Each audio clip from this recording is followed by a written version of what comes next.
hearing, an ongoing series of hearings concerning religious freedom, and with particular focus today on the Commission and some of the work that they have done, some of the outstanding and exemplary work they have done, and the state of religious freedom around the world. And we have some excellent witnesses who will be presenting testimony to the subcommittee. Hopefully it will be heard not just by Congress, but also by offending countries and those who are on the bubble about to be offending countries, but also by the executive branch, which we hope will take clear note of what is said here, especially by our, like I said, very distinguished witnesses. Action for your work, and I look forward to working with you in a real way. I do want to share one personal story because I think it goes to the heart of what we're talking about here. Many of you that are here listening to this today are fighting the fight every day for religious freedom. You're here because you care, because you see the injustice of it. And yet last night I found a very interesting dichotomy where my wife and I were traveling to see a new art exhibition from an Arab country where they were actually bringing artwork here to display it from a Muslim country. And yet, as we were traveling there, my wife is reading an article about what is happening tragically. Getting a sense of what they're going to talk about.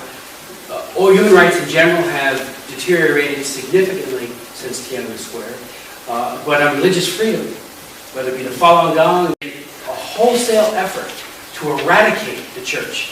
And I'm wondering, when Hu Jintao was here, he met with President Obama and was asked a good question by the Associated Press reporter about about human rights in China.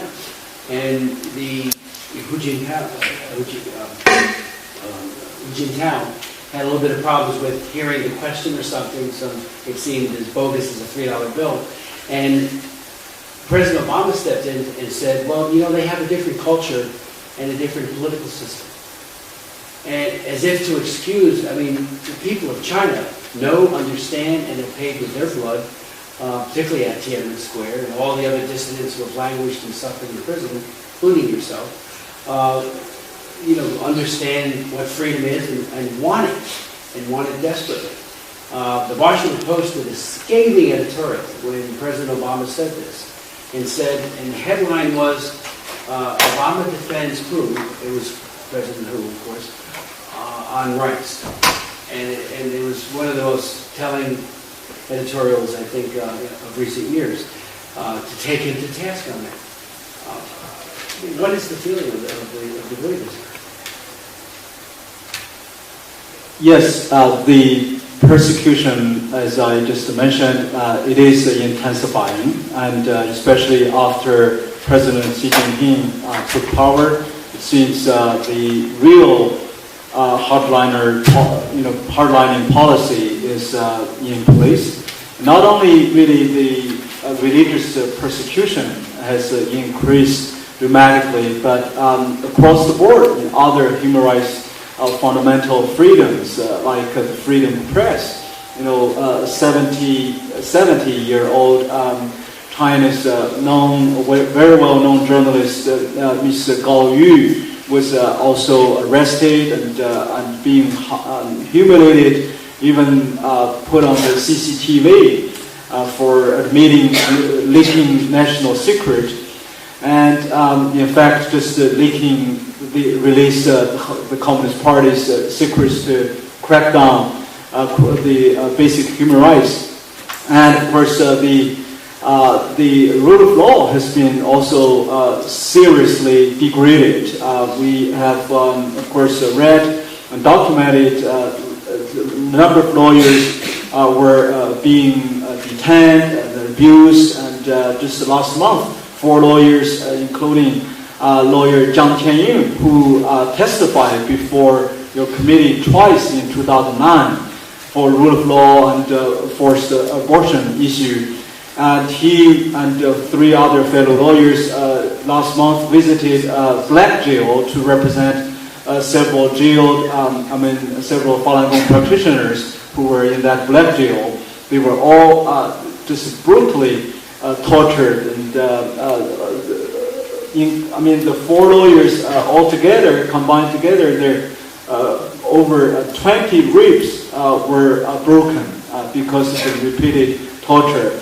So this is a serious concern. I think really it represents, of course, the insecurity of the regime on the one hand, and on the other hand, it also reflects the so-called the kind of a green light the international community, especially I think the U.S. The government has taken like these unhelpful comments, almost like promoting a value relativism. You know, like you have your culture, I have my culture, but human rights and this religious freedom and other freedoms are the fundamental freedoms recognized not only just American norms, is by the United Nations and other international treaties, and China has signed many, and even like religious freedom of religious belief is enshrined in the Chinese own constitution. So I think it is a major concern, and I would advise that we of course as NGO leaders we will never abandon those persecuted faithfuls. Whenever there is a case of persecution, we take that seriously, and you as a champion, of course, has relentlessly by of course holding hearings, press conferences, press statements, and I really want to see the administration.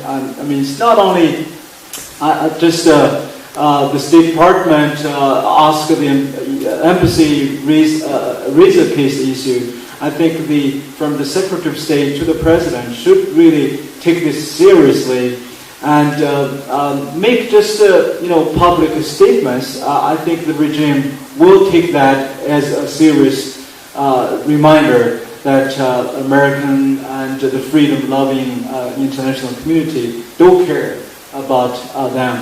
And as a matter in terms of the feeding of the church, the persecuted faithfuls, they were crying out. They knew there is a major storm coming, and in the next few months, maybe there will be more arrest, more detention, more torture. But there is also a feeling of a revival coming. After all, as we all know, as the church father Tertullian said, the seed of the martyrs, the blood of the martyrs is the seed of the church, and we can anticipate there will be a bigger revival among the persecuted community, churches in China. So, thank you.